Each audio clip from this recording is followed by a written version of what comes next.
20-hour film challenge has ended with a buzz as contestants were given awards for their efforts. Details in this report.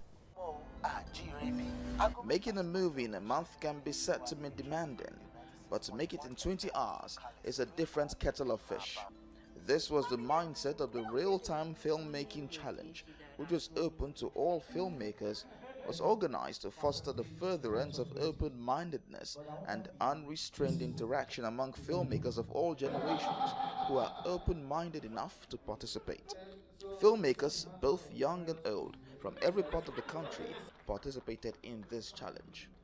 It was fun, it was challenging, and it was also something that we can really look back on and say we did our best, we gave it our all, and it's something that introduced us to ourselves.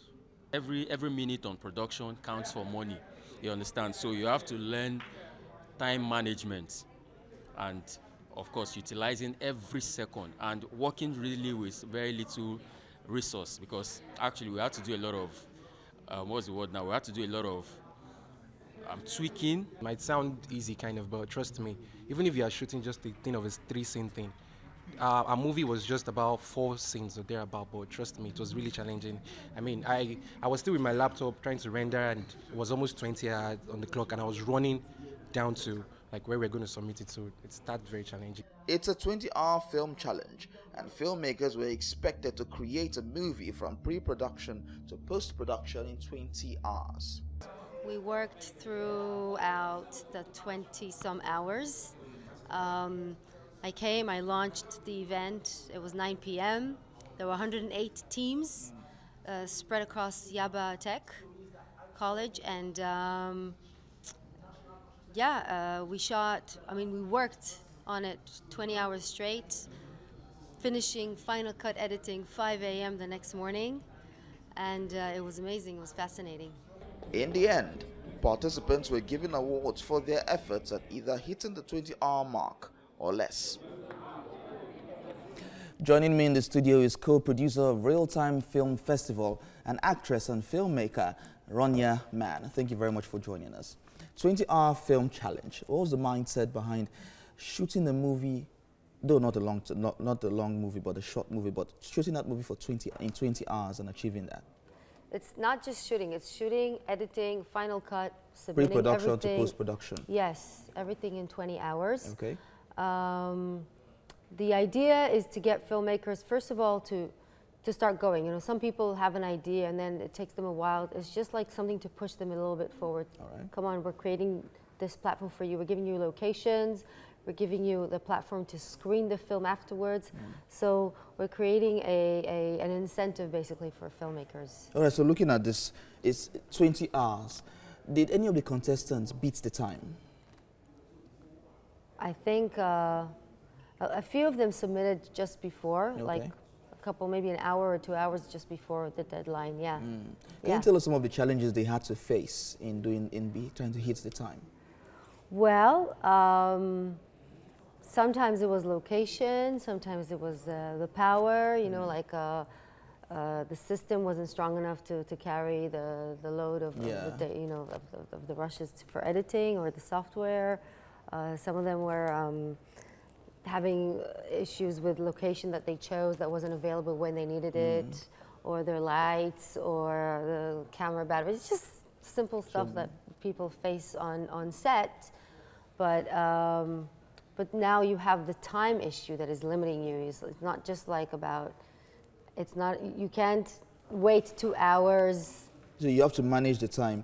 So looking at the 20-hour film challenge, when is the next one starting? That report was for 2018 into 2019. Right. So when is the next challenge starting? So our next real-time filmmaking challenge is going to be during the Real-Time Film Festival in June. Okay. So the challenge will be between the 9th and the 15th. We'll pick those 20 hours to do the filmmaking challenge. But the registration is already open. Okay. So you can go into www.realtimefilmfestival.com to register yourself and your team members. If you don't have all your team members already, that's fine. Okay. Just put your names down and register for the next challenge. Cool. It's awesome because it's also a platform to collaborate with international filmmakers, and a lot of films that were made this year were screened in international film festivals later on, abroad. So it goes well beyond this festival and this challenge. What is your studio doing in terms of grooming talents like actors? So the acting studio teaches acting, grooms actors, perfects their skills, practices their skills, and it's a great source for casting for filmmakers. So when they go into the next filmmaking challenge, they can come to get good, solid actors to deliver very fast because they only have 20 hours. How long is the training for? The training is ongoing throughout the year. Oh, it's ongoing throughout the year? Yes, it's actually very flexible in schedule. All right, now, so addressing all of these challenges that the competition is trying to, mitigate, how does this, move the industry, that's the Nollywood industry, to the next level? So, first of all, in terms of grooming the talents and perfecting their skills and helping them address casting agents abroad, and then the real-time filmmaking challenge is also a platform to collaborate with international filmmakers. We're bringing in international filmmakers for the challenge as well to create relationships and work towards collaborations in the future. So how easy is it getting into this competition, seeing that there's so much to benefit? You have to go on to www.realtimefilmfestival.com to register for the challenge. It's actually very easy to get into the challenge. You just have to have a really good, solid team. And then www.ranyamanarts.com to look for your talents, actually, your actors. All right, Ranyaman, thank you for your time on TVC Breakfast. Thank you for having me.